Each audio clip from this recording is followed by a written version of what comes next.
Michel Le Boulanger, bonjour. Bonjour.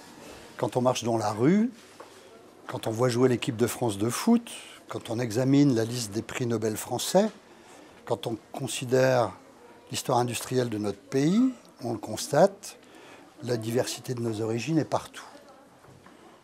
Dès lors qu'elle est partout, et partout évidente, pourquoi vous a-t-il semblé nécessaire de publier un manifeste pour la France de la diversité ?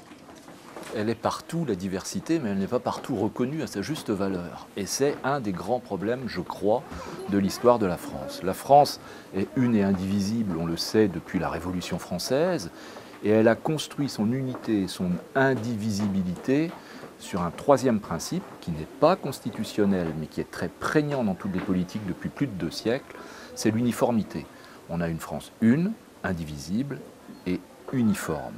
Et au nom de l'uniformité, on a gommé tant et tant de différences. L'histoire de la Bretagne le montre, l'histoire des colonies le montre, l'histoire de notre relation à l'autre le montre. Pour être français, il faut abandonner à l'entrée de la pièce une part de ce que nous sommes. Et c'est un élément qui me semble d'autant plus visible aujourd'hui que la France, ancienne grande puissance qui a du mal à se faire à son statut de puissance moyenne, est confrontée à tous les bousculements ou les basculements de la globalisation. La question de l'autre, la question de la différence, la question de diversité, elle se pose aujourd'hui d'une manière peut-être plus forte que par les décennies passées. Alors, vous employez dans votre ouvrage à plusieurs reprises les termes égal, dignité de toutes les formes de culture et pas ceux égalité des cultures. 2 questions. Est-ce à dire que les cultures sont inégales, mais cependant également dignes? Et seconde question, mais j'aurais peut-être dû commencer par là, qu'est-ce qu'une culture? Qu'est-ce qu'une culture? Alors on va finir par ça, parce qu'il y a des livres entiers sur cette question, et cette question n'est pourtant pas encore totalement résolue. Mais on va commencer par la première des choses, égale dignité des cultures plus qu'égalité des cultures. Je ne sais pas mesurer une culture par rapport à une autre. Je ne sais pas mesurer une civilisation par rapport à une autre. Et je vous renvoie à un des grands débats de l'histoire de notre Parlement, un grand débat qui opposait Ferry et Clémenceau, je crois qu'on est en 1885, où justement Clémenceau répondait à Ferry qui lui disait qu'il y avait des cultures et des civilisations supérieures à d'autres. Clémenceau qui répondait qu'il ne savait pas mesurer en termes de hiérarchie intrinsèque, les cultures supérieures ou les civilisations supérieures. Et il disait Confucius inférieur, comment peut-on mesurer ces choses-là? Par contre, l'égale dignité des cultures, l'égale dignité de ceux qui portent des formes de culture, ça c'est un principe qui devrait être intangible. En termes de dignité, quand on porte une culture bretonne, populaire, savante, culture maritime, culture ouvrière, une culture de tel ou tel peuple, une culture de l'immigration. En termes de dignité, il est très dangereux d'établir des hiérarchies. Parce que si l'on établit une hiérarchie à ce moment-là, on établit aussi une hiérarchie entre les locuteurs ou entre les personnes. Et du coup, celui qui va dans une scène nationale serait supérieur à celui qui joue du biniou, qui serait peut-être lui-même supérieur à celui qui est porteur d'une culture immigrée. C'est pourquoi je parle non pas d'égalité des cultures, parce que je ne sais pas mesurer l'une par rapport à l'autre, mais d'égale dignité des cultures, et tout particulièrement de ceux qui les portent. Quant au terme de culture, c'est un terme qui a été tellement rebattu depuis 2 siècles. Je vous renvoie à tout ce champ qui est lié à l'ethnographie, à l'ethnologie, à tous ces travaux qui ont été mesurés sur l'ensemble des cultures, ce qui fait sens commun, ce qui fait partage dans un territoire donné. Et puis le deuxième grand sens, la culture, qui a été nourrie par les formes artistiques et qui lie le terme de culture à l'émancipation artistique et qui vise à l'émancipation tout court, qui vise à l'esprit critique, qui vise à atteindre une manière d'être debout, de tenir par Bon, alors ça nous mènerait extrêmement loin. Les Allemands ont deux termes pour un seul terme dans la langue française, culture. En allemand, il y en a deux, pour la culture de terroir et pour la culture qui est la transmission artistique, on va dire. Nous, on n'en a qu'un. Il est un peu fourre-tout. Il est souvent utilisé à tort et à travers. Je l'utilise à mon tour, peut-être parfois à tort et à travers. Alors, Charles Trenet chante Douce France, cher pays de notre enfance, ou de mon enfance, je me souviens. Est-ce que cela veut dire que notre pays est celui de notre enfance, des paysages de notre enfance, des coutumes de notre enfance? Est-ce cela notre pays? Et si oui, quelle réalité recouvre réellement l'idée d'une identité bretonne, ou française, ou allemande, ou suisse? Oui, c'est très complexe parce que vous abordez par une question qui semble simple des choses éminemment complexes. Vous parlez de paysages, par exemple, qui forment l'attachement ou qui participent de l'attachement que l'on a à un pays. Mais les paysages, ils changent. Le paysage de Bretagne, par exemple, il a changé et il est divers. Il y a 36 paysages, de la Brière aux côtes du Léon, du centre-Bretagne au Cap-Sizun. Il y a 36 formes de paysages, il n'y a pas une unité, il y a une grande diversité. Et en plus, ça évolue dans le temps. Les hortensias ou les camélias qui illustrent le paysage de Bretagne d'aujourd'hui, ils ont été importés à un moment donné. Le coco pimpollet est importé, la fraise de Plougastel, elle est importée elle aussi. Bref, et puis je me rappelle de ma jeunesse et de voir tant et tant de coquelicots dans les années 60, un petit peu partout. Des coquelicots qui ont disparu dans les années 80 ou 90 au fur et à mesure de la présence de la chimie sur nos terres agricoles. Les coquelicots qui réapparaissent aujourd'hui d'ailleurs. Ici et là, on en voit bien davantage qu'il y a 15 ou 20 ans. Bref, ce que je veux dire par là, c'est que la notion de paysage qui participe de notre regard d'affection que l'on porte sur les territoires, il faut aussi la manier avec précaution parce qu'il y a une grande diversité et une grande évolution. Bref, le pays de notre enfance, c'était Trenet qui le chantait, Douce France. La grande différence et la grande évolution que l'on a maintenant, c'est que nous pouvons avoir en nous plusieurs territoires, parce que les hommes, la société française le montre, bougent plus que jamais dans l'histoire. On avait une relation pendant des siècles et des siècles à un territoire de vie qui était notre territoire d'affection, on était de là, et puis voilà, c'était notre pays. Aujourd'hui, au cours d'une vie, on va changer plusieurs fois de territoire. Et parfois même, on peut en avoir plusieurs à la fois. On va vivre dans une commune, on va travailler dans une autre, on va avoir des pratiques de loisirs dans une troisième ou dans une quatrième encore. Bref, on va d'une certaine manière aujourd'hui, plus que jamais, être déterritorialisé et être géographiquement pluriel. On a plusieurs territoires en nous. Mais pour autant, et c'est une alchimie étonnante, on va en garder quelques-uns qui seront notre chez nous. Parce que nous sommes êtres de sens, que nous avons besoin de repères, et que dans un monde très incertain, où on ne sait pas où l'on va, on a besoin de savoir un peu d'où l'on vient, même si ce d'où l'on vient est multiple à son tour. Alchimie étrange, mais très forte au cœur des hommes et des femmes, aujourd'hui encore. Alors, on entend bien l'universitaire géographe de formation que vous êtes. Vous êtes aussi politique, puisque vice-président de la région Bretagne. Faut-il qu'il y ait territoire pour qu'il y ait citoyenneté? C'est une question qui est là aussi... vous posez des questions qui semblent simples. Hein.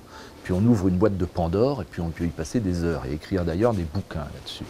Je crois qu'on a un attachement à des territoires par nos chemins de vie, par nos relations interpersonnelles, par nos parentés, par nos réseaux d'amitié, etc., etc., nos inscriptions dans des territoires.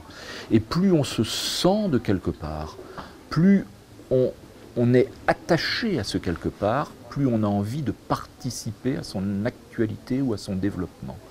Et c'est ainsi qu'il est tout à fait intéressant de noter cette connexion entre le sentiment d'appartenance à un territoire et l'activité citoyenne qu'elle s'exerce à travers la vie associative, la vie publique, la vie entrepreneuriale.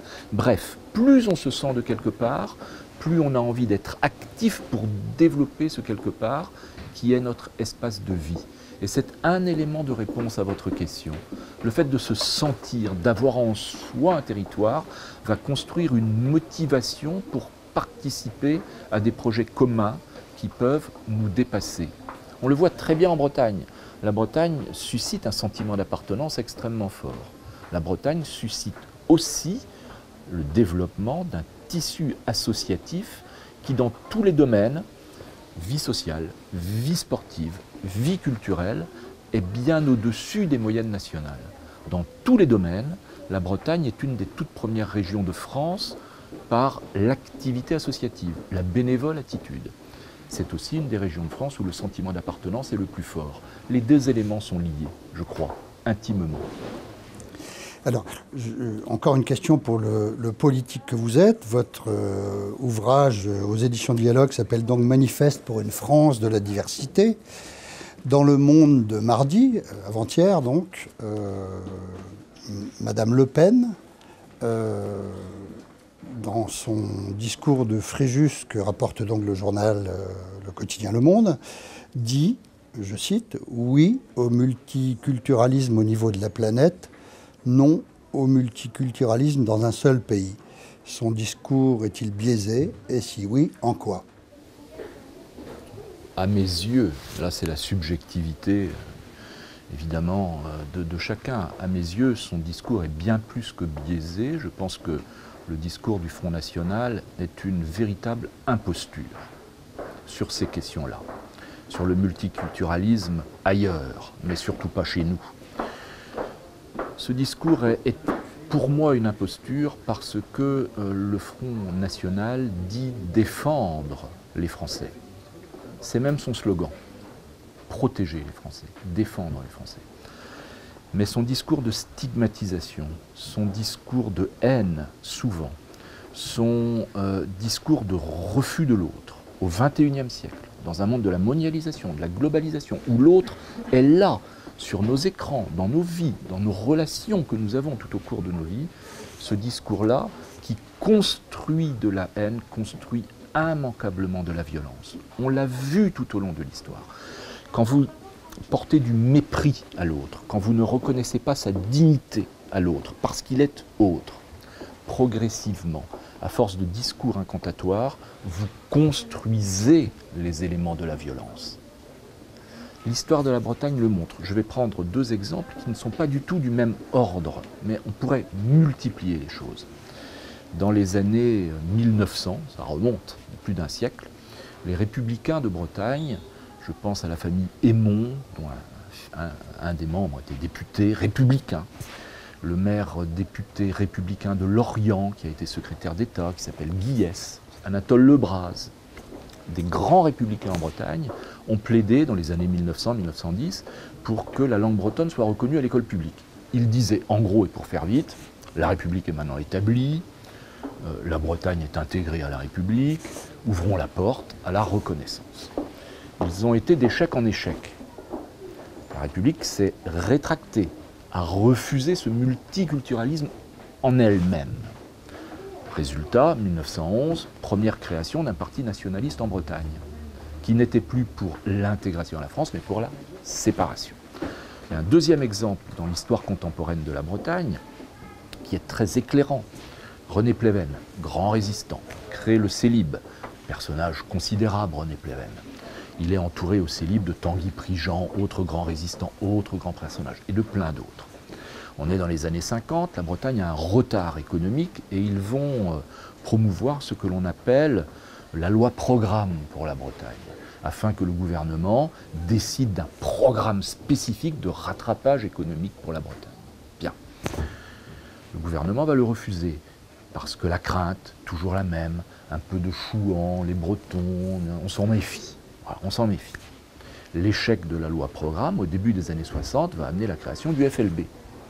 Ce que je dis par là, c'est qu'à force de jouer des hiérarchies, du mépris, parfois, et c'est le cas du Front National pour les étrangers, de la stigmatisation, l'entretien de la haine, on construit à un moment, immanquablement, non pas la protection des Français, mais l'éclatement des Français, la violence. Et on le voit quand le Front National milite et œuvre contre l'arrivée de ce que l'on appelle aujourd'hui des migrants, ici ou là, en Bretagne et un peu partout en France. On voit qu'ils construisent un discours de haine qui peut demain péter. Et moi je m'en méfie. Et c'est pour ça que je pense qu'il y a une imposture considérable, un refus de reconnaître le réel de cette France multiculturelle, des hiérarchies qui continuent à être posées entre des formes de culture, entre des gens, tout simplement. Et derrière cette imposture, il peut y avoir une violence dramatique. Dramatique. L'histoire le montre. Regardez 1961, combien d'Algériens dans la Seine. Regardez toute notre histoire et toujours ce discours de l'extrême droite qui a refusé toutes les vagues d'immigration qui ont pourtant enrichi la France. Depuis le 19e siècle, les extrêmes droites successives sont sur ce fond de commerce-là.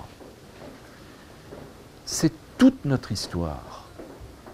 Regardez les Algériens, regardez les Anamites d'Extrême-Orient, les Cambodgiens, les Laotiens, qui n'étaient pas citoyens français, qui étaient indigènes. Ils étaient indigènes, ils n'étaient pas citoyens. Sauf qu'en 1940, on a besoin d'eux, comme en 1914, on avait besoin d'eux, eux qui n'étaient pas français, qui n'étaient qu'indigènes. Et en 1925, quand on va proposer aux indigènes de devenir citoyens, extraordinaire avancée, on va mettre des clauses. Et la première des clauses, c'est qu'il faut maîtriser la langue française. André Malraux, à l'époque, dit, chez les Anamites, je prends un exemple, 98% ne parlent pas le français. Ce qui veut dire que l'ouverture à la citoyenneté ne concerne qu'au mieux 2% de la population. Ce n'est pas du mépris, ça. Si, c'est du mépris. Eh bien, face à ce monde-là, cet ailleurs, cet autre que l'on n'a jamais reconnu, la France est aujourd'hui confrontée, je crois, à un problème qu'il lui faudra un jour ou l'autre affronter les yeux dans les yeux. C'est le problème de tous les pays qui ont été des pays de colonisation et qui n'ont pas assumé les faits que ces pays ont portés et qui ont construit des générations et de générations de mépris, d'invectives, de hiérarchie posée entre les gens. Et du coup, on en arrive à cette situation où tant et tant de personnes ont du mal à trouver les voies d'une intégration apaisée. La France est multiculturelle de fait et a du mal à assumer cette multiculturalité. Et le Front National, en la matière, porte une responsabilité, à mes yeux, extrêmement forte. L'assimilation et l'unicité sont des impasses? Je crois. C'est une espèce de rêve qui a parfois pris les traits du cauchemar au XIXe siècle, alors au XXIe, siècle de mouvements, siècle de rencontres, siècle de relations à l'altérité par l'immatérialité des écrans, mais qui construit une relation à l'autre comme on n'en a jamais eu. On peut, comme on dit en Basse-Bretagne, pismiquer nos formes de culture. On pismique, on va chercher. On peut être bas-breton et adepte de Dalai Lama aujourd'hui. On peut être bas-breton et aimer le rap. On peut construire ces formes de culture en prenant ici et là. Et ceux qui imaginent aujourd'hui construire un avenir basé sur une uniformité de Français de souche, ils racontent des mensonges, ils développent des impostures et, à mes yeux, ils peuvent construire les malheurs de demain.